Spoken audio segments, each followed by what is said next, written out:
తమ fee reimbursement బాకీలను కట్టేస్తాడేమో, కట్టేసి hall టికెట్ల సమస్య లేకుండా చూస్తాడేమో కాలేజీల నుంచి అని అనుకున్నారు. అట్లాగే ఆరోగ్యశ్రీకి బాకీ పడ్డ నిధులను విడుదల చేసి రోగగ్రస్తుల్ని, బాధపడే పేదల్ని జబ్బుల నుంచి కాపాడి ఈ రాష్ట్రాన్ని ఆరోగ్యకరంగా ఉంచేందుకోసం నిర్ణయం ప్రకటిస్తారేమో అని దాదాపు రాష్ట్రంలో ప్రతి ఒక్కరు కూడా ఎదురు చూశారు. పైగా మాలాంటి వాళ్ళం, అనంతపురం జిల్లా వాళ్ళం కదా, ఏమైనా ఇన్పుట్ సబ్సిడీ, ఇన్సూరెన్సులు, అట్లాగే 100% సబ్సిడీతో విత్తనాలు ఇట్లా ఇస్తాడేమో అని, దాంతోపాటుగా ఆత్మహత్య చేసుకున్న రైతాంగానికి మీరు ఆత్మహత్యలు చేసుకోవద్దని చెప్పడంతో పాటుగా ఆ కుటుంబాలను ఆదుకోవడం కోసం ఇతోధికంగా ఆర్థిక సహాయం కానీ వ్యవసాయపరంగా సహాయం ప్రకటిస్తారేమో రాష్ట్రం మొత్తం మీద అని కూడా ఆలోచించాం. ధరల స్థిరీకరణకు ఎట్లాగూ ఆ విమానాలకు 100 కోట్లు, ఆ యోగా డేలకు 100 కోట్లు ఖర్చు పెడతారు కదా, ధరల స్థిరీకరణ కూడా అసలుకి ఒక 2-3 వేల కోట్లు ఏమన్నా ఖర్చు అనౌన్స్ చేస్తాడేమో అని ఆశపడ్డాం.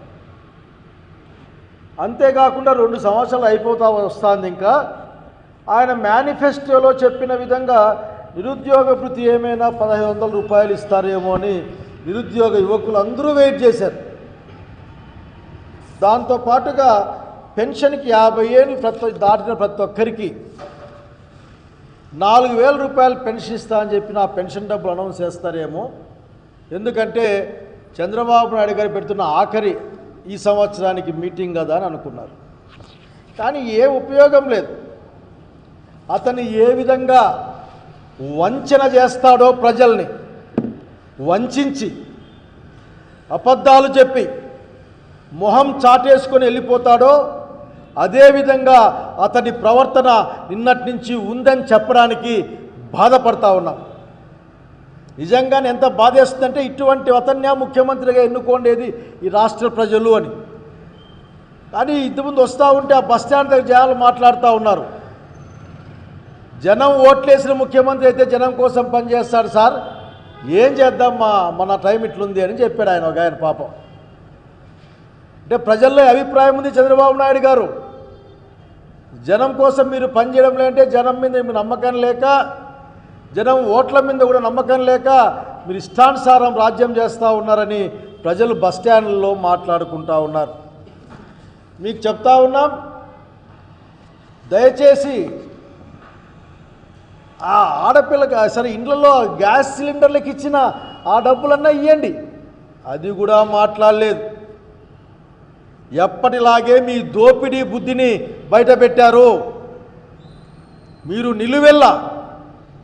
నిలువెల్లా మీకు నిండిన లక్షణం ఏంటంటే ప్రజల ఆస్తుల్ని దోపిడీ చేయడం, ప్రజల నమ్మకాన్ని దోపిడీ చేయడం, తద్వారా రాజ్యాధికారాన్ని సంపాదించుకోవడం, ఏ మార్గంతో అయినా సరే ఆ రాజ్యాధికారాన్ని మీకోసం ఉపయోగించుకోవడం తప్ప ఇంకొకటి కాదన్న సత్యాన్ని మీరు చూపించారు. అయా చంద్రబాబు నాయుడు గారు ఆ ప్రధానమంత్రి గారిని కర్నూలుకు పిలిపించి జిఎస్టీ తగ్గిపోతే విపరీతంగా ప్రజలకు లాభం వస్తూ ఉంది, ధరలు తగ్గిపోతాయన్నాయని చెప్పేసి మీరు బాకా ఊది డంకా కొట్టి ఆఖరికి ఆ రోజున ఒక 100 కోట్లు 150 కోట్లు ఆంధ్రప్రదేశ్ ప్రజల డబ్బులను అయిపోగొట్టారు. ఒక 18% తగ్గిపోతే 28 నుంచి ఎక్కడ ప్రజలు బాగుపడతారని, ఎక్కడ ప్రజల దగ్గర 4 డబ్బులు మిగులుతాయి అని జిఎస్టీలోంచి 10% మినహాయింపు వస్తే మీ బాబు గారి ట్యాక్స్ వలన ఇంకొక 10%. నిజంగా మీకు నిర్ణయం చేసేటప్పుడు ఏమాత్రం సోయి ఉండదా? ఏమాత్రం ప్రజల పట్ల బాధ్యత ఉండాలన్న ఆలోచన మీకు ఉండదా? ఎంతసేపు ఆఖరికి ఏమాత్రం కూడా జనం గురించి పట్టించుకోకుండా నిస్సిగ్గుగా 10% అయినా రాబోయే కాలంలో వెహికల్స్ పైన ట్యాక్స్ వసూలు చేస్తారట. ఈ ట్యాక్స్ వసూలు చేసి ఒక 200 కోట్లు సంపాదిస్తారట. ఈయన యోగా డేలు లేకుంటే ఆ జిఎస్టీ మీటింగులు ఆపేస్తే 500 కోట్లు మిగులుతాయి. దోచుకోవడం కోసమే మీ ఆలోచన ఉంటుంది. అసలు మీరు సంపాదించాల్సింది, సంపద సృష్టించాల్సింది పారిశ్రామికవేత్తల నుండి. వాళ్ళ దగ్గర నుండి మాత్రం మీరు 99 పైసలకి భూములు ఇచ్చేస్తారు, ఉచితంగా భూములు ఇచ్చేస్తారు, ఇంకా రాండి రాండి అని పిలుస్తారు. దాంట్లో ఏ మతలబు ఉందో, దాంట్లో మీకు ఏ లాభం ఉందో భవిష్యత్తులో అందరికి కూడా స్పష్టమవుతుంది. ఈరోజు అనుమానాలు మాత్రమే ఉన్నాయి. ఈ రియల్ ఎస్టేట్ కంపెనీలకు కూడా మీరు భూముల్ని 99 పైసలకి ఇచ్చే గొప్ప మనసున్న ప్రైవేట్ ప్రతినిధులు మీరంతా. ఆఖరికి మీరు ప్రైవేటు వాళ్ళ ప్రతినిధిగానే ఈ రాష్ట్రంలో ప్రజల జీవాన్ని పీల్చుకుంటూ ఉంటే వాళ్లకు మద్దతు ఇచ్చేవాడుగానే మీరున్నారని చెప్పడానికి ఏమాత్రం కూడా ఒక్క అడుగు వెనక వేయడం లేదు. కనుక ఇప్పుడు మీ ట్యాక్స్ వస్తూ ఉంది ఈ రోజున. మాకు ఎవరన్నా ఒక 2 వీలర్ కొన్నా, ఒక బండి కొన్నా మధ్యతరగతి వాడు 10% మీకు కట్టాలి. కనుక చంద్రబాబు నాయుడు గారు మీ గురించి ఆలోచిస్తే చాలా ఆశ్చర్యకరంగా ఉంటుంది. అసలుకి ఇంత ఏమాత్రం సోయి లేకుండా ఏ విధంగా ఇతను మాట్లాడతాడు అని. అయ్యా, మీరు ఒక్క కొత్త పథకం పెట్టలేదు. జగన్మోహన్ రెడ్డి గారు పెట్టిన పథకాలనే తగ్గించడం, మార్చడం తప్ప మీరు చేసింది ఏందీ లేదు. ఆరోగ్యశ్రీ లాంటి పథకాలు అయితే ప్రైవేటు వాళ్ళకి ఇచ్చేశారు. రైతులకు దిక్కు లేదు. ఎంతమంది ఆడపిల్లకి అంతమందికి డబ్బులు ఇస్తాను, దానికి ధ్యాసే లేదు. రైతులకు ధరల స్థిరీకరణ లేదు, విత్తనం లేదు.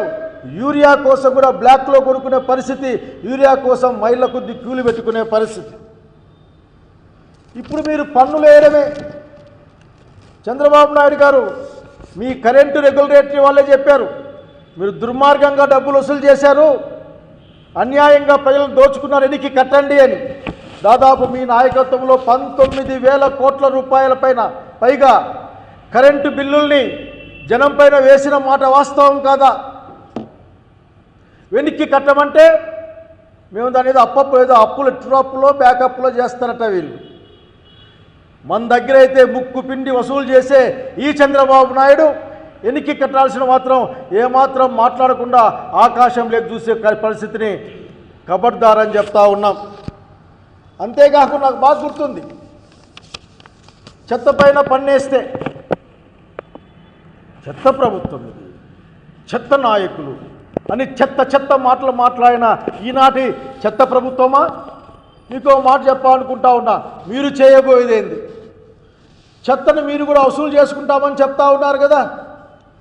చెత్తే కాదు, తాగే నీళ్లపైన కూడా ట్యాక్స్ వేస్తామని చెప్తా ఉన్నారు, ఎప్పుడైనా అమలు చేస్తామని చెప్తా ఉన్నారు.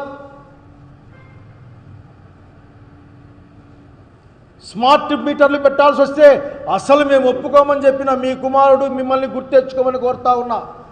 పగలగొట్టండి అని చెప్పిన బహుశా జనసేన వాళ్ళు కూడా గుర్తుకొస్తా ఉన్నారు నాకు.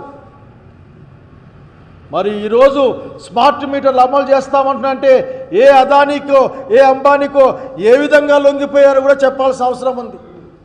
అన్ని అబద్ధాలు మాట్లాడతారు మీరు. కొత్త ట్యాక్సులు, బాబు గారి ట్యాక్సులన్నీ దాన్ని జిఎస్టీ బదులు బిఎస్టీ అని పెట్టుకునే కాలం వచ్చింది. నేను చెత్త ప్రభుత్వం అనే అన్నాను, కానీ ప్రజల బయట చెత్త ముఖ్యమంత్రి అని కూడా మాట్లాడుతూ ఉన్నాడు, చెత్త పైన వేసే ముఖ్యమంత్రి అని.